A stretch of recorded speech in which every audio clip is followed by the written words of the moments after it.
আসসালামু আলাইকুম। সম্মানিত শিক্ষকবৃন্দ, সবাই নিশ্চয়ই ভালো আছেন। দশম শ্রেণীর নির্বাচনী পরীক্ষা সম্মুখে। দশম শ্রেণীর নির্বাচনী পরীক্ষার রেজাল্ট ম্যানেজমেন্ট সিস্টেম নিয়ে আপনাদের সামনে এসেছি। এটি হচ্ছে ড্যাশবোর্ড, খুব সিম্পল একটি ড্যাশবোর্ড। এখানে আপনি পেয়ে যাবেন প্রথমে একটি নির্দেশনা। এখানে সাধারণ কিছু নির্দেশনা দেওয়া আছে, কি কি রিকোয়ারমেন্ট সেগুলো বলা আছে। এরপরেই পেয়ে যাবেন হচ্ছে বেসিক ইনফরমেশন।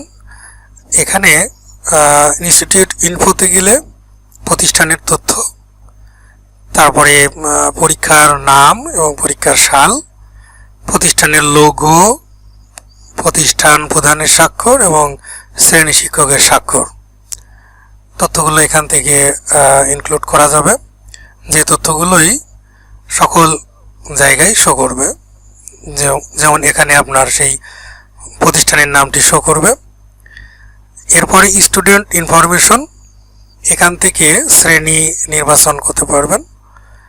শ্রেণী নির্বাচন করে শিক্ষার্থীর রোল নাম্বার, নাম এগুলো লিখে দেওয়া যাবে। তারপরে এখান থেকে গ্রুপ বিজ্ঞান, মানবিক, বাণিজ্য সেটি দেওয়া যাবে। যেহেতু এটি শুধুমাত্র দশম শ্রেণীর জন্য দেখাচ্ছি, একই প্রক্রিয়ায় ষষ্ঠ, সপ্তম, অষ্টম, নবম শ্রেণীরটিও একই প্রক্রিয়ায় কাজ করতে পারবেন। এরপরে যদি সেকশন থাকে তাহলে সেকশন, না থাকলে নাই সেশন। তারপরে ছবিটি এখান থেকে ইনক্লুড করতে পারবেন। এরপরে আপনার অ্যাডমিট কার্ড বের করতে আপনি অ্যাডমিট কার্ডে ক্লিক করবেন। এখান থেকে ডাইরেক্ট প্রিন্ট করতে পারবেন। আর যদি পিডিএফ আকারে নিতে চান তাহলে এখান থেকে আপনি পিডিএফটা নিতে পারবেন।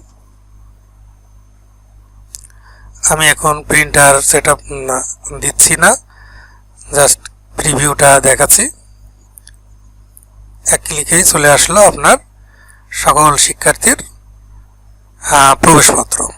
প্রতি পাতায় A4 সাইজের পাতায় 3 জন শিক্ষার্থীর প্রবেশপত্র, লোগো, শিক্ষকের স্বাক্ষর, শিক্ষার্থীর ছবি, সকল তথ্যই চলে আসবে। একইভাবে সিট লেভেল বা ডেস্ক লেভেল সেটিও আমরা এখান থেকে ক্লিক করে নিতে পারবো। আমি এখন প্রিন্ট করব না। এক পেজে 6 জন শিক্ষার্থীর আসনপত্র প্রিন্ট হবে একটি A4 সাইজের কাগজে। সেখানেও একইভাবে শিক্ষার্থীর নাম, ছবি, স্বাক্ষর, প্রধান শিক্ষক, শ্রেণী শিক্ষকের লোগো সহ শো করবে। এরপরের কাজটি হচ্ছে পরীক্ষা সম্পন্ন হওয়ার পরে শিক্ষার্থীর মার্ক এন্ট্রি করা। তাহলে আমরা মার্ক এন্ট্রিতে গেলাম। সেখানে আমরা যে শিক্ষার্থীর নামগুলো স্টুডেন্ট ইনফোতে ইনক্লুড করেছিলাম সেই নামগুলো এখানে শো করবে। আমি চাইলে এখান থেকেও কোনো একজন শিক্ষার্থীকে এখানে ইনক্লুড করতে পারি। তার নাম এখানে দিয়ে দিলাম, বা বাংলা, ইংলিশ যে কোনোটাই দেওয়া যাবে।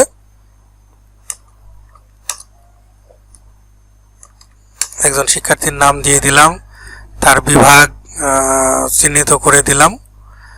দেওয়ার পরে তার সেশন এখান থেকে দেওয়া যাবে। দিয়ে এখন সেই শিক্ষার্থী কোন বিষয়ে কত নম্বর পেল সেই মার্কগুলো আমার এখানে জাস্ট ইনক্লুড করে দিতে হবে। ধরে নিলাম বাংলাতে রোল 1 সেই শিক্ষার্থী বাংলা ফার্স্ট পেপারে সিকিউতে পেয়েছে 66, এমসিকিউতে পেয়েছে 25, বাংলা সেকেন্ড পেপারে সিকিউতে পেয়েছে 54, সেকেন্ড পেপারে এমসিকিউতে 23। এইভাবে তার নাম্বারগুলো বসিয়ে দিলে তার টোটাল নাম্বার এখানে শো করবে। একইভাবে সকল বিষয়ের নম্বরগুলো এখানে দেওয়া যাবে। আর যে বিষয়গুলো মানবিক, বিজ্ঞান এবং বাণিজ্যের জন্য আলাদা সেগুলো এখান থেকে ড্রপ ডাউন বাটন থেকে চয়েস করে দেওয়া যাবে। যার যে সাবজেক্টটি আছে সেই সাবজেক্টটি এখানেও তাই, এখানেও ড্রপ ডাউন বাটনে আছে সেই সাবজেক্টটি ইনক্লুড দিয়ে বাকি কমন যে সাবজেক্টগুলো সেগুলো তো থাকলোই। এভাবে মার্ক এন্ট্রি দেওয়া শেষে আবার ব্যাক টু ড্যাশবোর্ড। এরপরের কাজটি হচ্ছে প্রোগ্রেস রিপোর্ট পাওয়া। প্রোগ্রেস রিপোর্টের জন্য ক্লিক করলাম, প্রোগ্রেস রিপোর্টে ক্লিক দিলাম। এখন আমি প্রিন্টার সেটআপ দিয়ে প্রিন্ট দিতে পারি, দিব না। প্রিভিউটা দেখি, এখানে লোগো, শিক্ষার্থীর নাম, ছবি সহ অগ্রগতিপত্র চলে এসেছে, প্রতিষ্ঠানের সকল তথ্য সম্বলিত।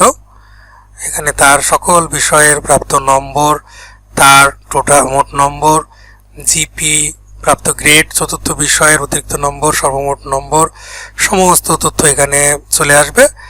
তার প্রাপ্ত গড় গ্রেডটা কি সেটি এখানে শো করবে। তার যদি ফেল থাকে তাহলে সেখানে ফেলের সংখ্যাগুলো এখানে দেখাবে, কয় সাবজেক্টে ফেল। তার জিপিএটা এখানে দেখাবে এবং তার মেধাক্রমটা দেখাবে। এখানে মেধাক্রমটা মোট নম্বরের ভিত্তিতেই করা হয়েছে এবং শিক্ষার্থীর অগ্রগতি কি, উত্তম নাকি কোন অবস্থায় আছে, যার ইন্ডিকেটরটা এখানে দেওয়া আছে, সেই অনুসারে তার অগ্রগতিটা এখানে অটোমেটিক চলে আসবে। এটি হচ্ছে অগ্রগতিপত্র। এরপরে দরকার হচ্ছে আমার টেবুলেশন শিট। টেবুলেশন শিটে ক্লিক দিলাম। টেবুলেশন শিটটিও এখানে প্রিন্টার চাচ্ছে, প্রিন্ট দিব না। প্রিভিউটা দেখে নিই।